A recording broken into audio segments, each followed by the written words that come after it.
Translation is inevitable. There is no way that you're going to manage to stop translating in your head. And the reason is, good morning, everybody, and welcome back to the StoryLearning podcast. And today we're going to tackle head on the second most popular question I've ever been asked about language learning. The first, can you guess what it is? Well, the first, the most popular question I ever get asked is, can I learn two languages at the same time? To which I say, no, you cannot. Well, you can, but it's not a good idea. Stick to one. There you go. You don't have to listen to any more episodes of the podcast. The second most common question I ever get about language learning is, you guessed it, how do I stop translating in my head? And I have questions galore about this. When I'm trying to read, I find myself just translating words into my head in English. For example, if I see the word libro, I'm reading it as book in English. I imagine this is fairly common, but not ideal. Any tips to avoid this? I am Ashley Brown asks, how do you avoid translating in your head? Well, should you not worry about that? At Gaming with Perg3 Anarchy 157 asks, I'm learning Portuguese. How do I read in Portuguese as Portuguese and not translate in my head? Like, everyone's asking this question. It's kind of easy to say stop translating in your head. And that is well-intentioned advice, but not very practical. My view on translation is really something that I learned when I was studying language teaching and linguistics back in the day, which is the simple phrase, a three-word phrase is translation is inevitable. And when you accept that translation is inevitable, it kind of stop worrying about it, really.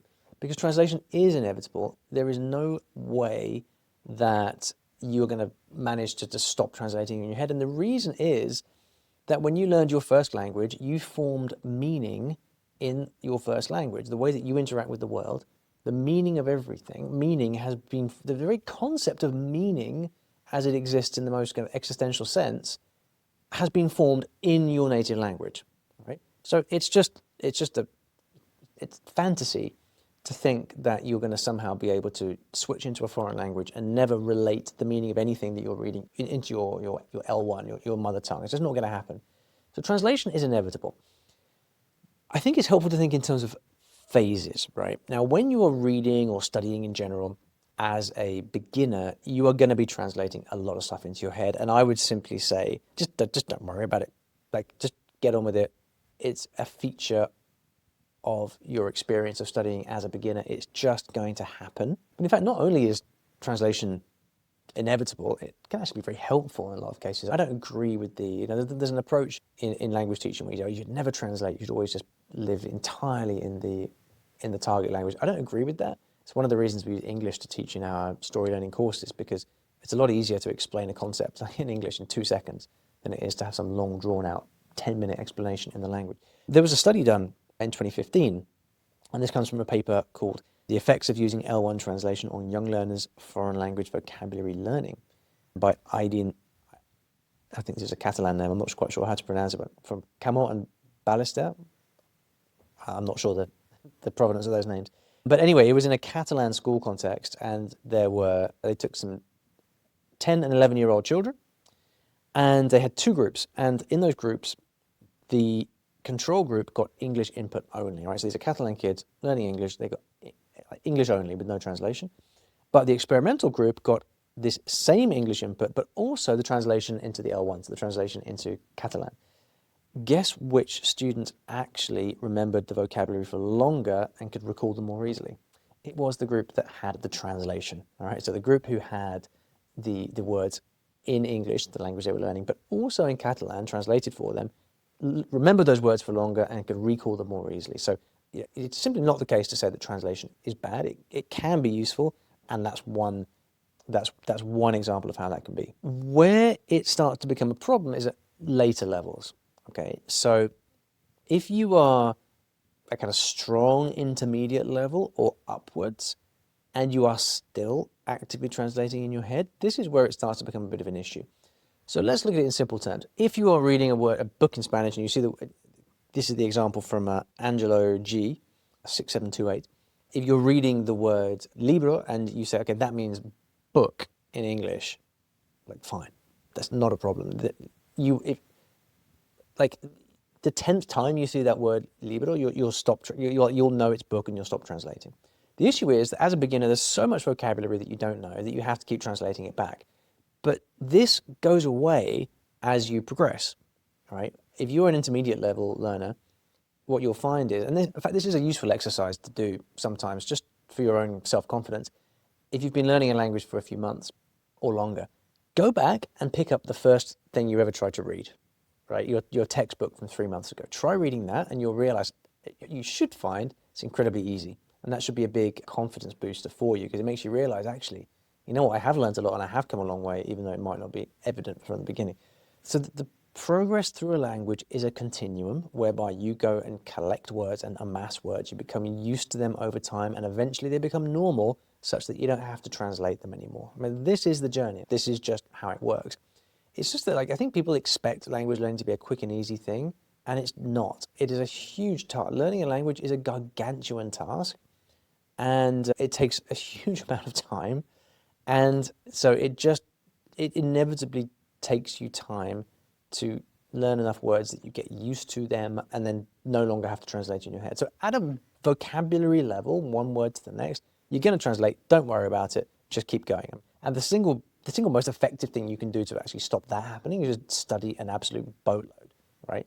Read a lot, learn words. Like if you do that, then you'll get used to them. And the more you study, you cannot learn words and get used to them. There's no shortcut to that. You just got to, it's like contact time with the language is your number one metric. All right, so just do more of it, be patient, it will happen.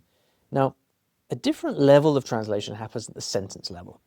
And this becomes an issue later on. And it becomes an issue, especially with languages where the word order, not just word order, but like the way that meaning is constructed is done in a very different way. So take Japanese as an example. Japanese is an example of a language where the verb comes at the end of a sentence, which is to say that the glue in a sentence comes right at the very end. Now that sounds like a simple concept or like an obvious concept, but this can get really quite complex when you start to express more complex ideas, right? Because any adverbial phrase or any extra information kind of gets jammed into the middle of a sentence, and the sentence gets longer and longer and longer and longer and longer, but you still don't really know what's going on until you get right to the very end, and then you get the verb. So you'll see this if you speak Japanese or a language like Japanese, and you watch TV with English subtitles. You'll notice that the English subtitles tell you what's going on way before it's actually been said in Japanese. This is a very common occurrence. You're watching Netflix or whatever, Japanese, English subtitles, the English will say something like, he has accepted the contract that was offered 3 years ago, blah, blah, blah. So you know within 3 words, he's accepted the contract. Okay, great. 4 words. He has 5 words, whatever. But in Japanese, like it might be 3 sentences later until you get to the word accepted. And so the language in English, you're revealing the information, the point of the sentence at the beginning. In Japanese, you don't get that until, like, depending on the complexity of the what's being said, until quite a bit later. Now, what that means is, for you as the Japanese learner, you have to receive all the information that's coming on earlier in the sentence. You have to hold it in your mind, be comfortable with the idea that it's not being glued together yet. You don't quite know where this meandering sentence is ending up. And then wait till the very end to get that verb, to understand what's been done, and then the whole thing makes sense, right? And this is an incredibly different way of thinking through the language, all right? Just compare that for a second. Take a complex idea, like, signing the contract that was submitted last week but hadn't been heard of for the last 3 weeks. Something like that, right? The kind of thing you might start to grapple with at an upper intermediate advanced level. In English, we are used to saying the thing that's happened in a subject, verb, object, like very logical way. That's our view of the world. It's our view of meaning. Okay, and the information is presented in that order. But in Japanese, all the surrounding information is given first. You have to hold all of that in your mind, and then everything comes together, and the true meaning is provided right at the end of the very end of the sentence. Now, that's like, for a native speaker, this makes no difference. It's just the way we express things. All right. So my way of understanding English is no more difficult than a native Japanese speaker's way of understanding Japanese. It is what it is. Like, it just is. But for a language learner, it's considerably more difficult because as a language learner, now with a language like Japanese, you don't have all the scaffolding of like knowing what's happening first and then adding extra detail. Like all the extra detail comes first and then you find out what's actually happening, which increases the cognitive load of understanding that sentence. Right? Now, why does all this matter? Because we're talking about translation, right? Let's take the example of this very kind of complex Japanese sentence where all the extra information is given first and then the actual point is given at the end of a sentence. As a learner of Japanese, what do we need to be able to do? What we need to be able to do and what we need to practice is the ability, it is the skill, the knack of receiving information, holding that information in our head until such time as we get the verb at the end of the sentence and everything is, there's suddenly light. we understand everything. This is the most basic skill of understanding and being able to understand and deal with Japanese. So if we try to assist ourselves by translating all the different words and clauses into English, what we're really doing is we're just erecting a barrier between us and actually learning to deal with Japanese in that way, learn to deal with this way of communicating. And so this way of translating, it ends up kicking the can down the road. We're going to desperately hold on to the translation of words in order to try to figure out this roller coaster of a sentence.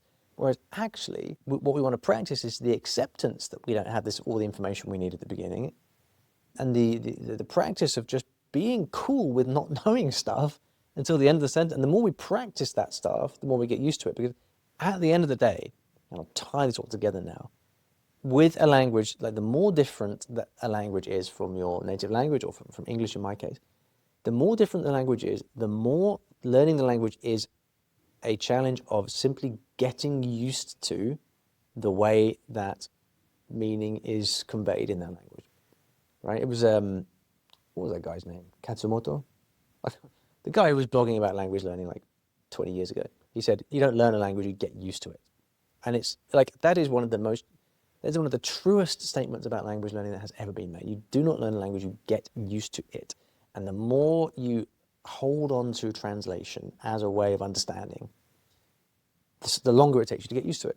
Simply put, that is it. If you know that you have a habit of translating single words and learning single words, and you'd like a bit of help stepping away from that and looking more broadly at larger pieces of language, larger pieces of meaning, you might like to download my grammar and vocab study sheet. It's completely free. And what this does is it guides you towards writing down language in full sentences, not single words, which is the first step towards stopping translating, right? Is actually to think in entire units of meaning rather than single words. And so what this does is it allows you to take sentences, things that you hear in movies or books, things that are interesting for you, and actually capture the whole thing at a sentence level rather than individual words. You can write it down. It helps you notice the patterns in the sentences. It's a kind of a study aid that a lot of people find useful. You can find a link to that in the description below if you'd like to check that out. But otherwise, thanks for listening to my rambling rant about translating in your head. I hope that's given you some idea of how to, I was going to say how to stop doing it, but I think really, most likely you don't have to stop doing it. Just don't worry about it and keep going. That's it. I'll see you back in the next episode of the podcast.